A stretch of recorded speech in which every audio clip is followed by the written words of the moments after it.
Hello guys, आप सभी का फिर से एक बार मेरे यूट्यूब चैनल में स्वागत है। तो आज मैं आपके लिए लाया हूँ तारक मेहता का उल्टा चश्मा में सबसे धमाकेदार और सबसे डरावना एपिसोड। जी हाँ फ्रेंड्स, मैं आपको नीचे लिंक दे रहा हूँ डिस्क्रिप्शन में, वहाँ पर जाकर आप देख सकते हो जेठालाल की अब तक की सबसे रोमांचक और सबसे डरावना एपिसोड की लिंक। वहाँ पर क्लिक कीजिए और सीधा आप यूट्यूब पे वहाँ पर पहुँच जाएंगे।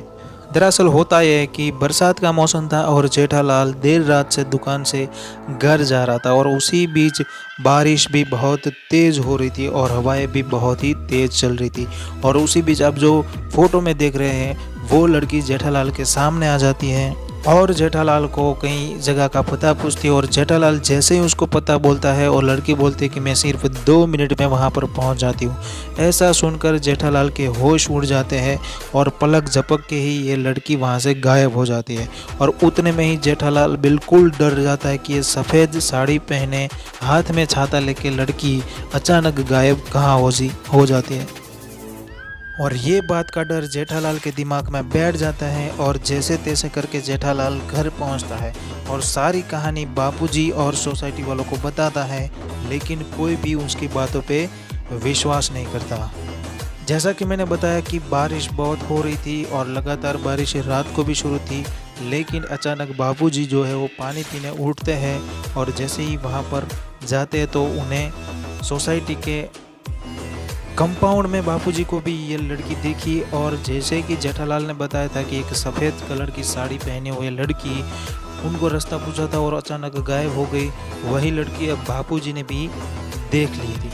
और जेठालाल और बापूजी दोनों को ये लड़की और ये भूत कंपाउंड में ये लड़की वहाँ पर खड़ी हुई थी। जैसे कि जेठालाल ने बताया था कि सफ़ेद कलर की साड़ी और बाल जो है उनके एकदम छूटे हुए बाल थे।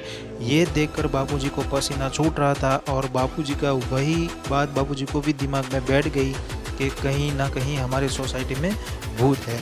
तो जैसे तैसे करके बापूजी घर के अंदर जाते हैं, जेठालाल को नींद से उठाकर बोलते कि सोसाइटी कंपाउंडर में भूत है। और ये बात टप्पू को भी पता चलती है और जैसे तैसे करके सभी लोग जो सोसाइटी के सभी लोग हैं उनको जेठालाल फ़ोन करके अपने घर पे बुला लेता है। जेठालाल जो है वो सोसाइटी वालों को अपने घर पे बुलाता है और बोलता है कि जो भूत मैंने देखा था, भूतनी जो देखी थी मैंने, वही भूतनी बापूजी ने भी देखी। लेकिन इस बार सोसाइटी वाले जेठालाल और बापूजी की बात पर विश्वास नहीं करते और जेठालाल को बोलते कि तुम्हें जो दिखाई दिया वो एक इल्यूजन है, एक भ्रम है, और तुमने जो बात बापूजी को की थी और उनके दिमाग में भी ये असर दिख रही थी, इसीलिए बापूजी को भी ये भूतनी दिखाई दे रही है। तो कुल मिला के जेठालाल की बात और बापूजी की बात पर कोई विश्वास नहीं करता, लेकिन दया मानती है कि अगर बापूजी ने देखा, जेठालाल जी ने देखा तो 100% भूत है। तो वो अपनी माँ से सलाह लेती है कि इसका क्या करें। तो उनकी माँ बोलती है कि रात के 1 बजे उनको साड़ी और जो कंगन है उसको वो भूतनी को दे दो। और ये सब बात भिड़े बहन को करती है, यानी कि माधवी को दया करती है। तो ये बात जब माधवी अपने भिड़े साहब को कहती है तो भिड़े साहब तय करते कि 1 बजे के रात के 1 बजे जो दया भाभी प्रोसेस करने वाली है वो मैं देखूंगा।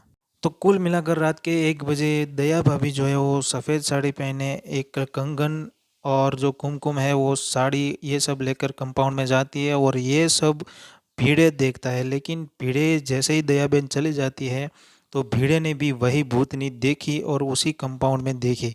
तो ये है पार्ट 1 में मैं आपको सिर्फ स्टोरी दिखा रहा हूँ, लेकिन अगर हमको फुल एपिसोड देखना है तो नीचे लिंक जो है वो नीचे डिस्क्रिप्शन में दी गई है, वहाँ पर क्लिक कीजिए, आपको पूरा का पूरा समझ में आ जाएगा। और बाद में पता चलता है कि ये कोई भूतनी नहीं है, ये चोर है जो हमारी सोसाइटी में चोरी कर रहे हैं। तो अगर आपको ये एपिसोड अच्छा लगता है तो वीडियो को लाइक कर दीजिए, कमेंट में ज़रूर बताइए कि क्या आपको ये सब मेरे वीडियो अच्छे लगते हैं कि नहीं। थैंक यू फ्रेंड्स, धन्यवाद। चलिए अब चलते हैं नेक्स्ट एपिसोड की ओर।